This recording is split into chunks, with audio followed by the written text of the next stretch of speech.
I'm Josh, and this happened in the early 2000s, right after I got married. My wife Danielle and I met in college, and right after we graduated, we started planning our wedding. We tied the knot before either of us was making any real money, so our parents were helping us a lot. We didn't have the money for a real honeymoon, so we were planning to save and do something special within the next few years.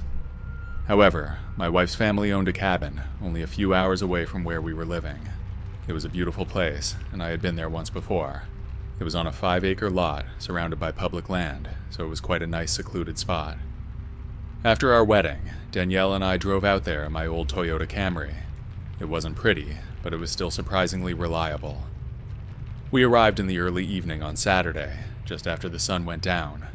We were planning to stay for a week minus a day, so there was a lot of time to relax.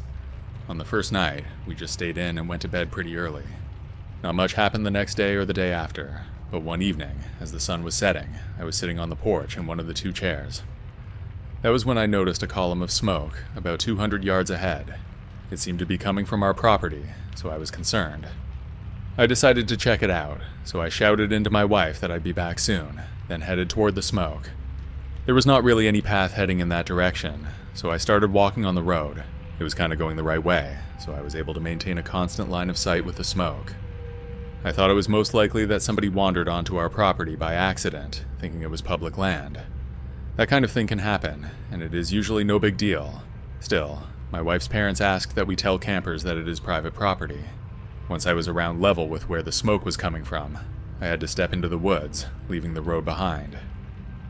In the forest, I lost sight of the smoke, but tried to keep a straight line. Eventually, I found the spot where it was coming from. There was a smoldering log and some trash scattered around. It was clear someone had been there recently. I walked around there for a few minutes, hoping to find the person, or people. Said hello a few times, but nobody answered. Not knowing what else to do, I decided to head back to the cabin and check on my wife. I had been gone for almost 20 minutes, and I didn't want her to worry. I kicked some dirt onto what was left of the fire, then turned back the way I came. As I walked back, I couldn't shake the feeling that something was off. The woods were quiet, and I didn't know where that person went. When I finally made it back to the cabin, I walked up the stairs. That was when I noticed that the front door was wide open. I walked in, and standing in the living room was a man holding my wife from behind. From what I could tell, he looked crazy. His clothes were dirty and torn, so I thought he was living out in the woods or something. My wife's eyes were wide with fear, but she was fairly calm considering everything. I needed to do the same. "Who are you? What do you want?" I asked. He didn't answer, just stared at me. I could see he was shaking slightly, which only made me more nervous. "Please just let her go," I said, taking a step forward. "We don't want any trouble. We can help you if you need something." He glanced at me, then back at my wife. For a moment it looked like he was considering my words, but that was probably false hope. I held my breath, hoping he would let her go. Then, without warning, my wife elbowed him hard in the ribs. The man gasped and let go for a split second, just enough for her to break free. We sprinted out the door and jumped into the car. I pulled the keys out of my pocket and got the engine started. We sped down the dirt road, leaving the cabin and the man behind us. It was almost dark by then, and the headlights were all we had to guide our way. We didn't stop driving until we reached the nearest town, about 20 miles away. My wife and I were both shaken, but relieved to be safe. We went straight to the police station and reported what had happened. Even though I thought it was an emergency, they wouldn't go out until the morning. It was a small town, so they didn't have the resources to deal with a potential threat like that at night. We spent the evening at a small motel, but of course we couldn't sleep. We mostly stayed up talking. Early the next morning, we returned to the cabin with the police. As we approached, my stomach churned. Smoke was still rising in the distance, and when we arrived, our worst fears were confirmed. The cabin was completely burned down, reduced to a smoldering pile of ash and charred wood. The smell of burnt timber hung heavy in the air. My wife clung to my arm, tears welling up in her eyes. We stood there in silence, watching as the last of her family cabin smoldered. The police and fire crew did an investigation of the site, but there wasn't much to go on. The man had vanished without a trace, and any evidence that could have helped identify him was likely destroyed in the fire. One thing that they were able to tell us, though, was that human remains were not found among the rubble, so it did seem that the man got away. We decided to stay with my wife's parents for a few days, while we figured out our next steps. They were shocked and saddened by what had happened, but of course they were relieved that we were safe. So that was my first week as a married man. Luckily, our lives have only gotten better since then. The cabin was rebuilt a few years later, and they sold it a few years after that. I never bother going to the new one.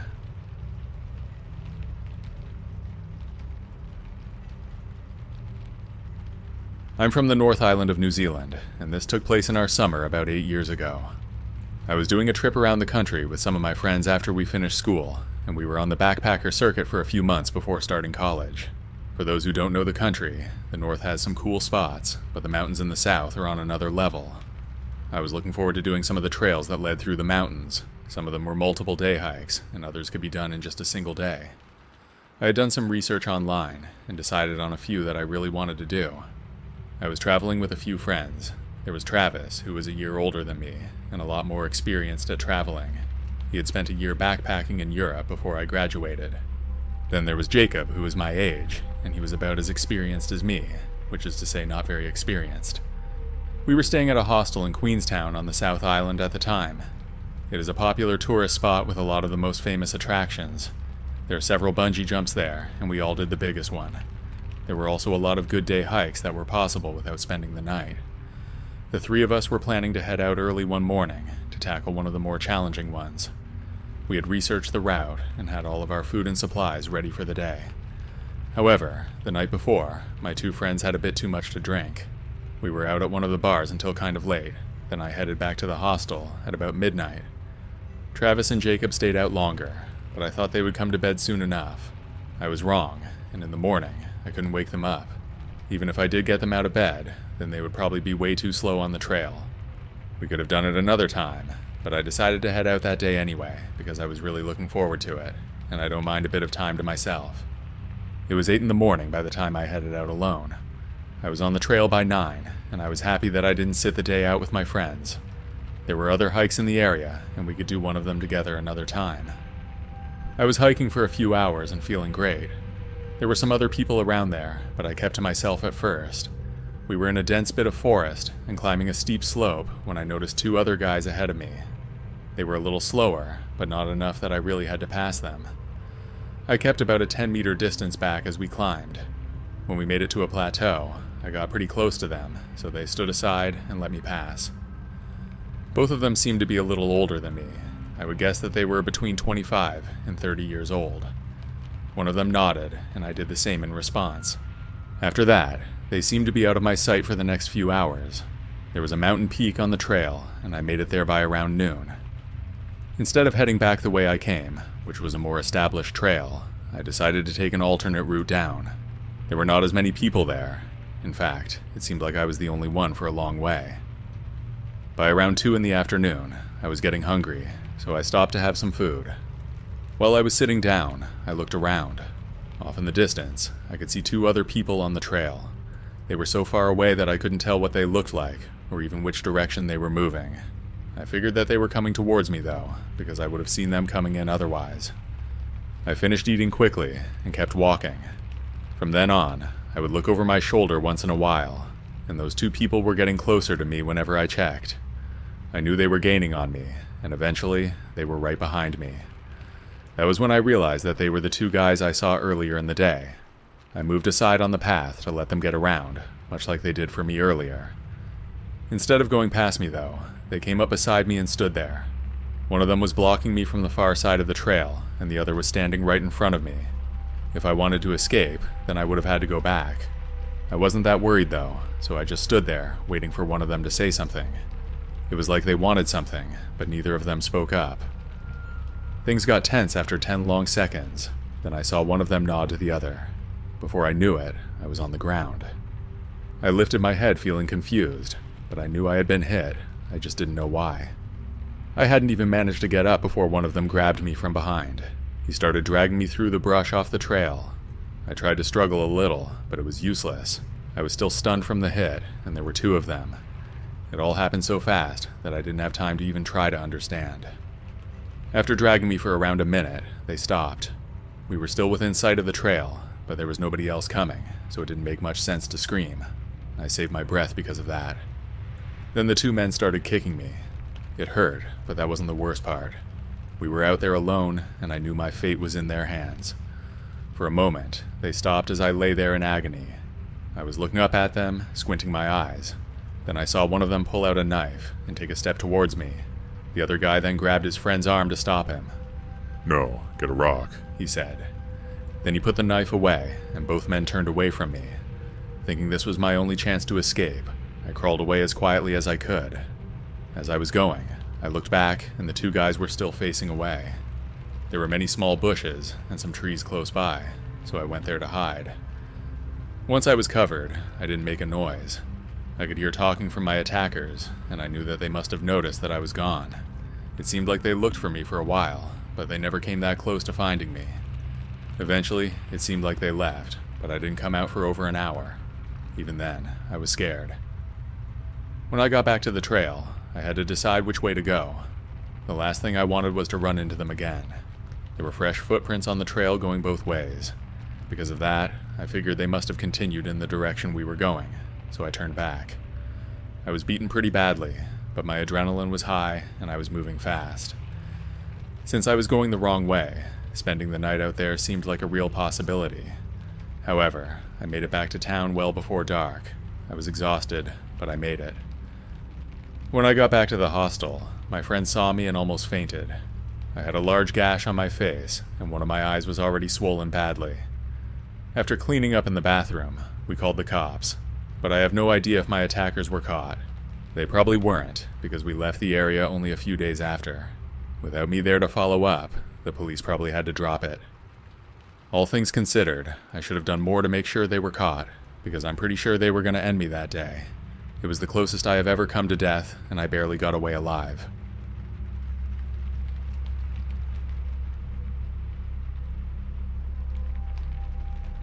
My name is Joanne, and this happened when I was 18. Me and my older sister Janet still lived with our parents back then. I decided not to go to college that year, and didn't really know what I was doing. Janet was going to the college in our town studying nursing, but she was off when this story took place. She and one of her friends from school were planning a camping trip and asked me to come, probably out of pity since I was always just hanging around our parents' house. I agreed to go, not because I loved camping or anything. I was just getting bored at home all the time. I didn't know Sarah very well, because Janet hadn't been friends with her for very long. I tagged along, but I felt like a third wheel from the start. We made the 4-hour drive on a Saturday morning, and got to our site by midday.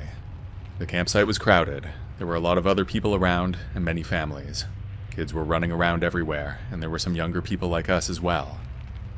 It was the kind of place where everyone books a spot ahead of time, and you have to stay there.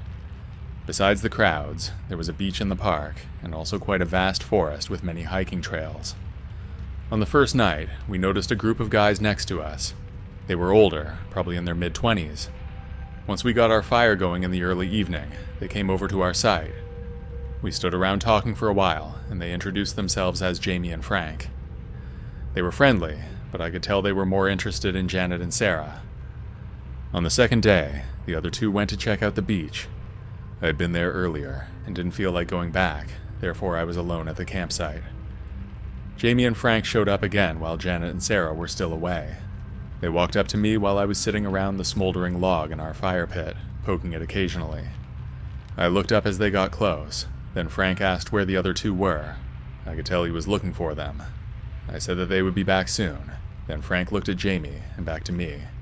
He then told me that they found a spot on one of the trails and asked me to come with them. They said it had a great view of the lake from a high point. I was curious, and feeling a bit adventurous, decided to go with them. We walked down the trail, chatting about random things, but after half an hour, we were pretty deep in the woods.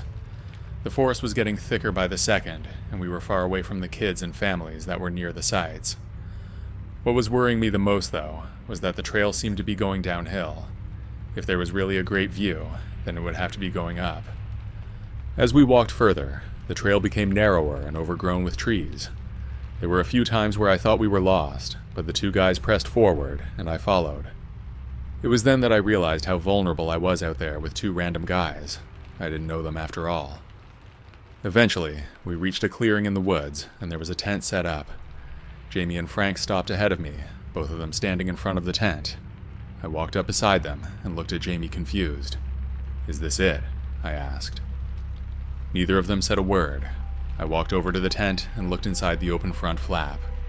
There was a sleeping bag rolled out and a few items scattered around next to it. I could see a bottle of alcohol and a roll of duct tape, among other things. I turned to Jamie and Frank. "Why do you have a tent set up here?" I asked. Jamie smiled, but it didn't reach his eyes. We like to come out here sometimes. It's a nice spot to relax away from the main campsite. I obviously wanted to get out of there, but I wanted to play it off like I didn't know what they were up to. I was really at their mercy anyway. "I think I should head back," I said. "My sister will be looking for me." Before I could turn around, Jamie grabbed my arm. No need to rush. Stay a while. He said. Then he squeezed my arm tighter. I yanked my arm free and slapped him in the face. The time to play nice had ended, but to be honest, I regretted the slap right away. Not that he didn't deserve it, but because I could see how angry he got.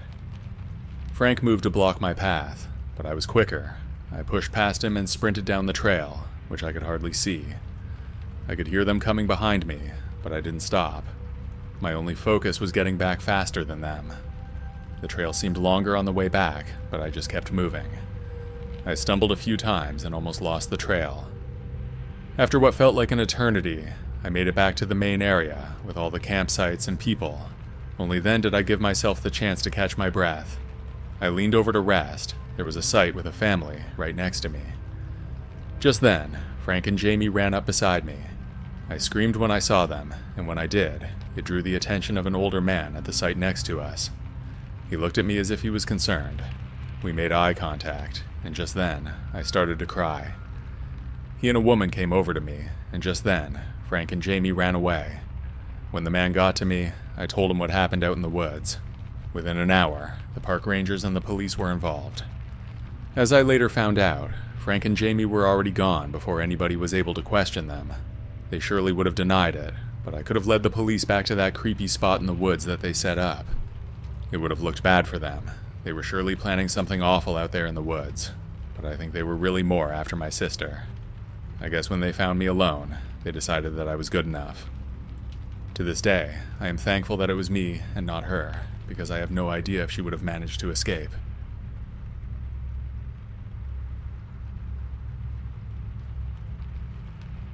I was driving out to a job site one day in the early morning. I was a pipeline technician in northern Alberta, in Canada, and my work locations were often very remote. We would usually go out in teams, but this morning I was alone. It was the late 1990s, so before GPS, but I was experienced at reading maps and navigating the dirt logging roads like the one I was on. It was only my 4th year doing that job, and I was 28 years old.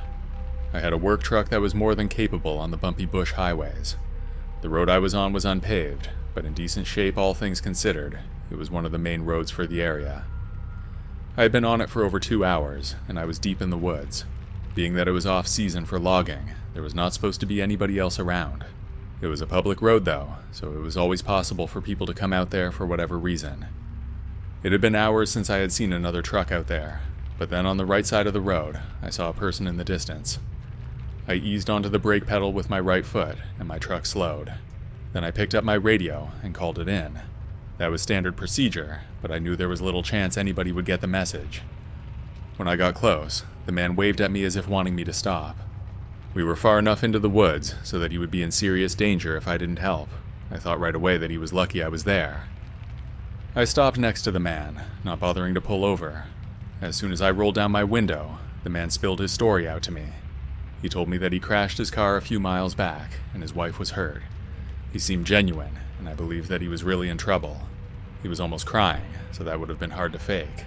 Maybe that was my own naivety, but I thought it was real.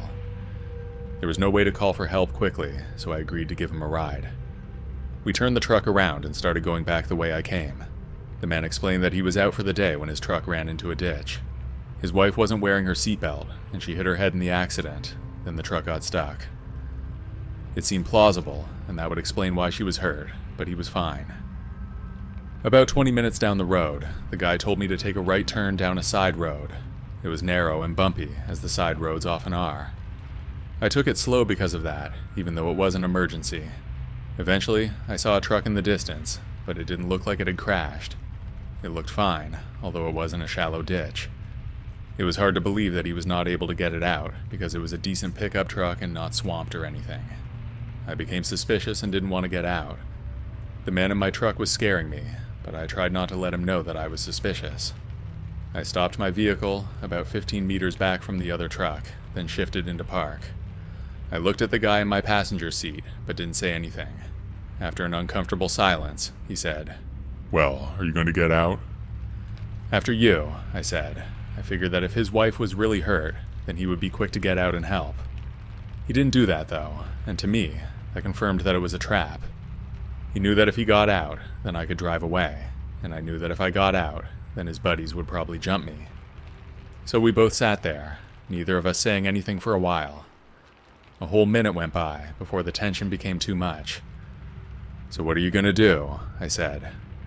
It was an open-ended question, not exactly accusing him of anything, but kind of implying it. The man kept with his original story and said that his wife was in the truck, lying in the back seat. Then I told him to get her and bring her here. I even offered to move the truck closer, but I was very clear with him that I wasn't getting out. The guy nodded at me, then unbuckled his seatbelt and opened the side door of my truck. When he stepped out and walked away, he left the door open. I was still on edge, so I leaned over and pulled the door closed and locked it. The man was in front of me on the road at that point, and I saw him turn around to look when he heard the sound. Even though I was suspicious, I felt like I had to make sure that there wasn't anybody in need. In my mind, there was maybe a 10% chance of that, so I sat there and watched as the man approached his truck. He disappeared behind it, then before I knew it, 3 men came back around, running towards me. I was still facing them, and would have needed to turn my truck around in order to get away. Going forward would just take me deeper into the woods. The 2 other men were both holding something, probably a metal pipe or some kind of tool. Because of that, I thought they were going to smash into my truck. After I started my engine, I revved it loudly as a warning. I was fully prepared to run them over to defend myself, but they kept coming, so I shifted into gear and rammed towards them. One of them jumped out of the way just in time, and the other was farther, so I missed him too. Then I shifted into reverse and backed out quickly. Once I was about a football field's length down the road, I did a 3-point turn and started driving back to the main road. I don't think they followed me in their truck. Maybe it really was broken down. Probably not, though. My only communication out there was my long-range radio, and I started calling out about what happened. I knew that the guys who set me up were probably the only ones listening, though. It would have been really creepy if they responded, but they didn't. Knowing that they were out there, I didn't go to the job site that day. It seemed too dangerous to risk running into them. When I got back to town, I went right to the police station. It was over a 3-hour drive back to that spot, though, so I knew it was a long shot that they would still be there. The cops sent someone out, but I knew there was little hope for anything. Unfortunately, that happened to be right. They were never caught. After that day, I realized how dangerous it can be to be alone out in the woods. It is pretty crazy to be out there without a weapon for protection, so I started carrying a firearm in my work truck. My company allowed it, and many of my coworkers were already doing it. I did that job for almost another 20 years, and fortunately, I never needed to use my weapon.